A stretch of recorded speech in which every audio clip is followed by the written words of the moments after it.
महिला आरक्षण bill pass हो चुका है। इस वक्त की बड़ी खबर। चलिए अब आगे बढ़ते हैं। असम के सीएम पर सीएम भूपेश बघेल ने पलटवार किया। हेमंत बिस्वा शर्मा पर निशाना साधा। हिंदुत्व को लेकर दिए बयान पर उन्होंने हमला बोला है।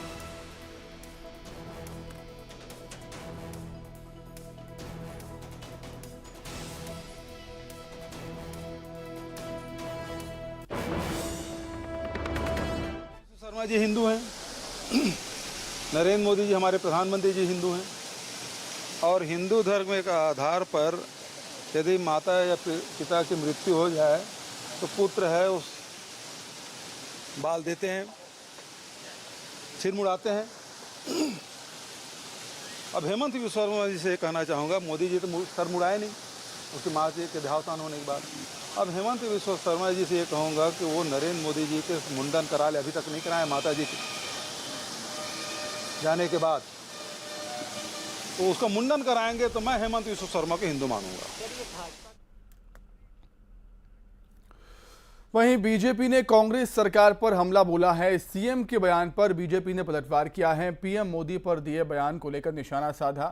कांग्रेस की दुखती रग पर आया है सीएम भूपेश बघेल का बयान। सीएम के पिता भगवान राम को अपमानित करते हैं। स्टालिन के बयान पर क्या जवाब देगी कांग्रेस, ये सवाल पूछा है बीजेपी ने। मुख्यमंत्री जी का जवाब आया है और उस प्रश्न पर आया है जो एक दुखती रग है कांग्रेस की और भूपेश बघेल जी की।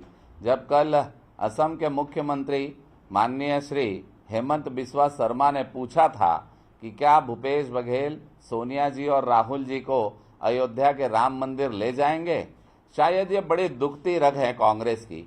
और इससे भूपेश बघेल जी तिलमिला गए और उन्होंने माननीय प्रधानमंत्री जी की माता के देहावसान के बाद के प्रश्न पूछना शुरू कर दिए। मुझे ऐसा लगता है जब हम कांग्रेस के सिद्धांतों की बात, कांग्रेस के विचारों को सामने लाते हैं तो कांग्रेस तिलमिला जाती। तो लगातार हम देख रहे हैं कि राजनीति चरम पर है। छत्तीसगढ़ में चुनाव नजदीक है, एक दूसरे पर आरोप प्रत्यारोप लगाए जा रहे हैं और हिंदुत्व को लेकर जो तनातनी बयानबाजी चल रही है उससे सियासी पारा और भी ज़्यादा हाई होता जा रहा है छत्तीसगढ़ में।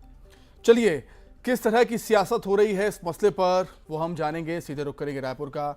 हमारी सहयोगी ममता हमारे साथ जुड़े हुई हैं। ममता, हिंदुत्व और सनातन पर प्रदेश ही नहीं पूरे देश में इस समय चर्चा गर्म है और छत्तीसगढ़ में भी इस पर काफ़ी बहस हो रही है और जैसे जैसे चुनाव नज़दीक आ रहे हैं हमें नहीं लगता कि इस पर अभी चर्चा थमेगी। ये एक बड़ा मुद्दा चुनाव में भी बनने वाला है छत्तीसगढ़ में। देखिए, प्रधानमंत्री नरेंद्र मोदी जब रायगढ़ आए थे तो उन्होंने जो अपना भाषण दिया उसमें ये साफ तौर पे कहा कि अगर आप सनातन को बचाना चाहते हैं और तो आप जो है वो बीजेपी को वोट दीजिए। यहाँ पर भी दूसरी तरफ अगर हम बात करें तो जेपी नड्डा आए थे, उन्होंने भी कहा कि जो इंडिया अलायंस है उससे सनातन धर्म को खतरा है और अगर सनातन धर्म को बचाना चाहते हैं तो बीजेपी को वापस मौका दीजिए।